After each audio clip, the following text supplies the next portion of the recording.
Hello friends, welcome to our channel Way to Knowledge Hub. In this video, we are going to discuss about 5 laws of library science.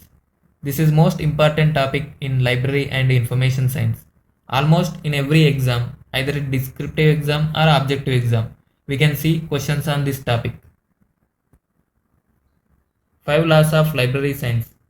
Dr. S.R. Ranganathan, father of library science in India, formulated the 5 laws of library science in 1928 and published them in 1931 with a foreword by P.S. Shivaswamy Iyer and an introduction by W.C. Berwick Sayers.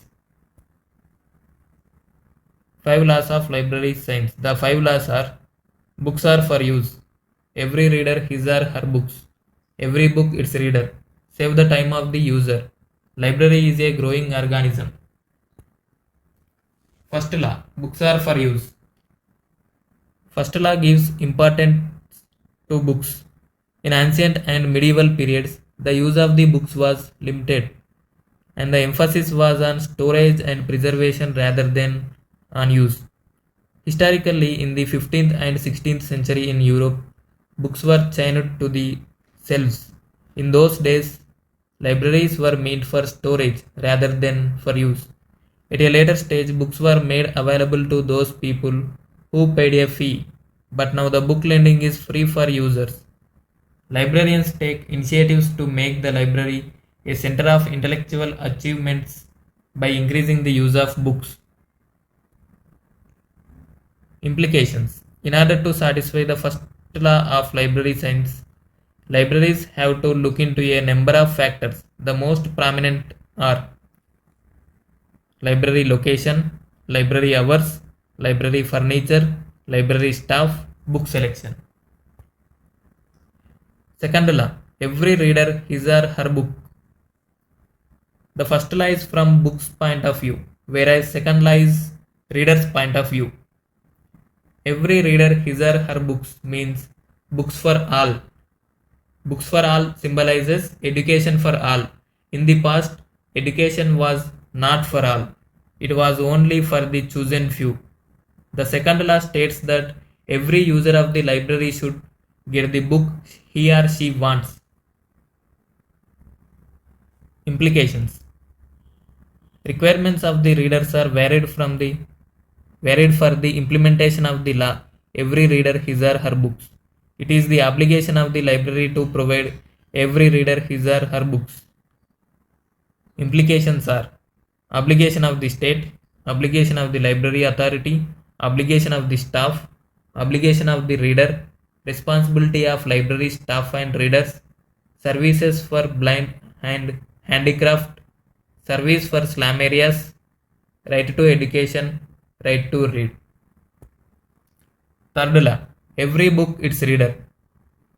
The third law stresses the maximum use of books by their readers. It ensures the maximum utilization of books by the readers. This law advocates providing an appropriate reader for every book. Third law implications: open access, self-arrangement, catalog, reference work, publicity, book selection, extension service, classification and cataloging. Fourth law, save the time of the reader.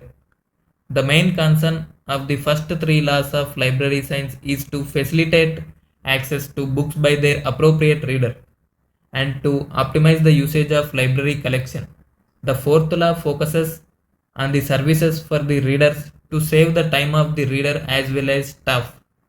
The law expects the reference staff to support readers from the very moment they enter the library up to the moment they leave it, critically examining each and every process they involve themselves in with a care to save their time. To provide better services, it is required that latest technologies in library operations be adopted and users be trained to use them independently. Fourth law implications: open access system, self-arrangement, stackroom guides, catalog, reference services, issue return methods, other services like mobile library services for special classes, etc. Library automation. Fifth law.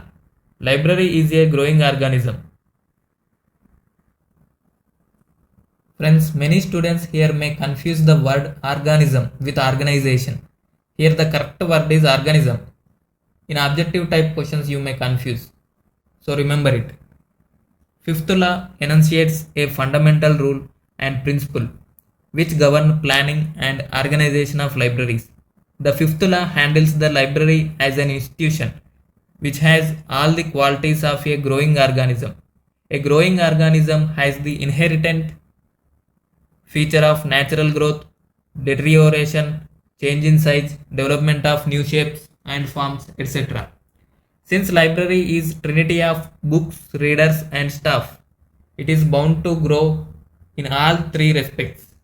Therefore, library authorities should plan the library building in such a way so as to make it easy to keep pace with the necessary growth in size of collection, number of readers, and the members of staff.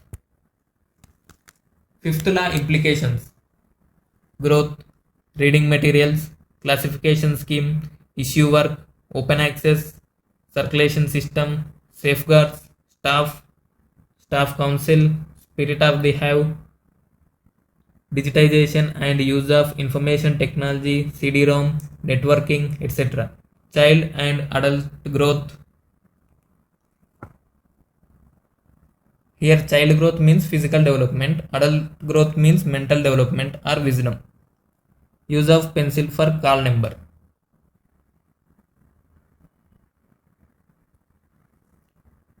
Please like, subscribe and share Way to Knowledge Hub. Thank you for watching.